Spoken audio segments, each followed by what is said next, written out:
இசையமைப்பாளர் எம்.எஸ். விஸ்வநாதனின் மறைவுக்கு தலைவர்கள் பலரும் இரங்கல் தெரிவித்துள்ளனர். தமிழக ஆளுநர் ரோசையா விடுத்துள்ள இரங்கல் செய்தியில், தமிழ் இசை உலகில் குருவாகவும் வழிகாட்டியாகவும் இருந்து பல்வேறு இசை வல்லுநர்களை உருவாக்கியவர் என்று புகழாரம் சூட்டியிருக்கிறார். திமுக தலைவர் கருணாநிதி வெளியிட்டுள்ள இரங்கல் குறிப்பில், எம்.எஸ்.வி. மறைந்தாலும் அவர் இசையமைத்த தமிழ்த்தாய் வாழ்த்து ஒலிக்கும் வரை அவரது புகழ் இருக்கும் என்று கூறியுள்ளார். மேற்கத்திய இசையை தமிழ் இசையுடன் கலந்து பல படங்களின் வெற்றிக்கு காரணமானவர் எம்.எஸ். விஸ்வநாதன் என தேமுதிக தலைவர் விஜயகாந்த் தனது இரங்கல் கடிதத்தில் குறிப்பிட்டுள்ளார். பாமக நிறுவனர் ராமதாஸ் வெளியிட்டுள்ள அறிக்கையில், எம்.எஸ். விஸ்வநாதன் தமிழ் திரையுலகின் தனிப்பெரும் இசை அமைப்பாளர் என்றும் அவரது இழப்பு இந்திய திரை உலகிற்கு ஈடு செய்ய முடியாத இழப்பு என்றும் தெரிவித்துள்ளார். எம்.எஸ்.வி. அவர்கள் மண்ணுலகை விட்டு மறைந்தாலும் அவரின் இசையால் என்றுமே வாழ்வார் என்று மதிமுக பொதுச் செயலாளர் வைகோ புகழாரம் சூட்டியிருக்கிறார்.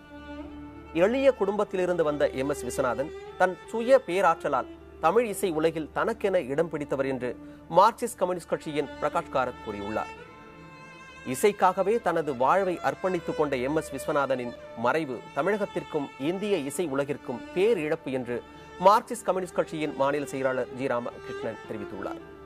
தமிழக வாழ்வுரிமை கட்சி தலைவர் வேல்முருகன் வெளியிட்டுள்ள அறிக்கையில், தமிழ் மண்ணை இசையால் தாலாட்டிய மாபெரும் இசை மாமேதை எம்.எஸ். விஸ்வநாதன் என்று குறிப்பிட்டுள்ளார்.